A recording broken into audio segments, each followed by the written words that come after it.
Okay.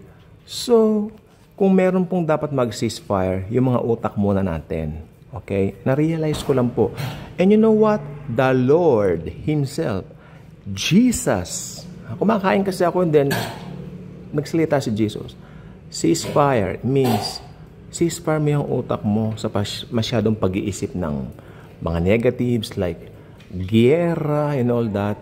At ang nakalagay naman sa Bible daw talagang mangyayari po lahat ng ito.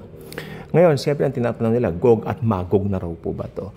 Well, yung Gog at Magog po maliwanag po sa sa tribulation yun eh. Kasi ito po yung makikipagdigma sila sa King of Kings and Lord of Lords, hindi ba? Tapos may another Gog and Magog naman, yung final battle. So, hindi na alam kung ano doon, sabi nila. Pero ito kasi, ako I believe ito mga to, wala yan eh. Birth pains lang yan. Kumbaga, umpisa pa lang yan. Hindi pa yan ang wakas. Hindi pa yan ang wakas. Kumbaga, ano ba naman yan? Ilang taon nang nag-aaway-away ang mga bansa sa gitnang silangan, di ba? So, I believe, right now, we Christians would focus sa mas importante, sharing the gospel of grace. Dahil kung meron mang tayong kalaban sa ngayon, tayong mga Kristiyano, ang kalaban talaga natin ngayon ay ang kamatayan. I mean, paano namamatay ang mga tao? Hindi mo na-share, no? Time is running out. Ang kalaban talaga natin, naharapin talaga yung baka ang tao, mawala na lang. I mean, nagkasakit, biglang time is running out. Focus on what's more important. Okay? Tandaan nyo, Jesus is in control sa buong Milky Way. Hindi ko lang sinabing universe, hindi ko lang sinabing word. He is control. Jesus is in control sa buong Milky Way. O paano ba yan? Pinakamarami palaki na yan. Okay? Unlimited si Jesus. He's the creator of the universe. So it's high time for us Christians focus on what's more important. Okay? Sharing the good news of grace of the Lord Jesus Christ. Maraming dapat makarinig ng Ebanghelyo, lalo po sa panahon ngayon. Okay? Kasi alam nyo, pag nag-focus ka sa isang prophecy tapos hindi na naman nangyari, ano yun? Madidismaya ka lang. Di ba? So, while alam mo yung mga bagay niyan, which is talaga naman pong ine-emphasize ko rito ng kahalagahan ng pag-aaral ng eschatology, pero hindi yung sobra naman na parang inikot mo na, ayan na, malapit na. Nope, hindi po ganon. Enjoy life. Enjoy your blessings every day. Jesus is our number one blessing. Marami pang, kung marami kang pera, mag-around the world ka, mag-tour ka, di ba? Magsaya ka, kung Kristiyano ka, gusto rin ni Lord, happy ka. Pero huwag mo kalilimutan, may nakasakay ka sa aeroplano, pwede mong share ng good news, o di ba? Para huwag mo kalilimutan yung pagka-Kristiyano mo, yung katawagan mo. Ganun ang paniniwala ko lang eh, simple lang po.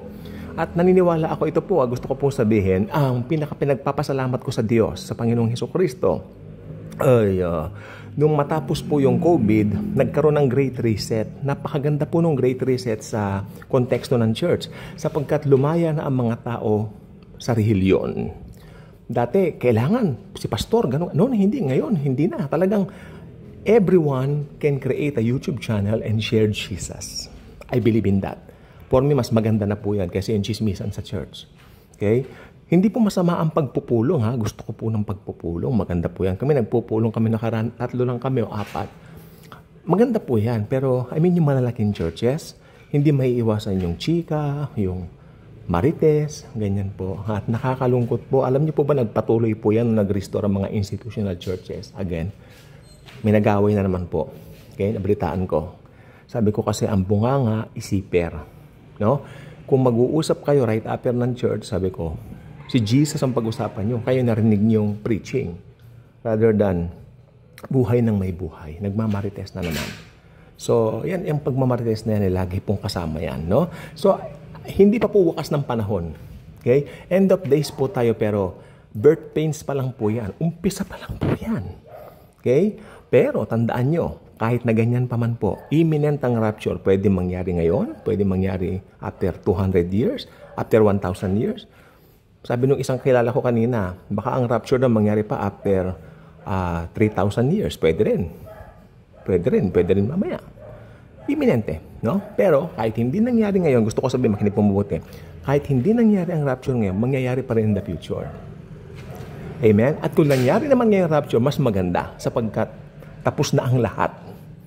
'Di ba? Sa mga Kristiyano, I mean, to be with Jesus is, wow, ultimate jewel or ultimate joy that a Kristiyano po nagpo-possess, no, ng desire to be with Jesus.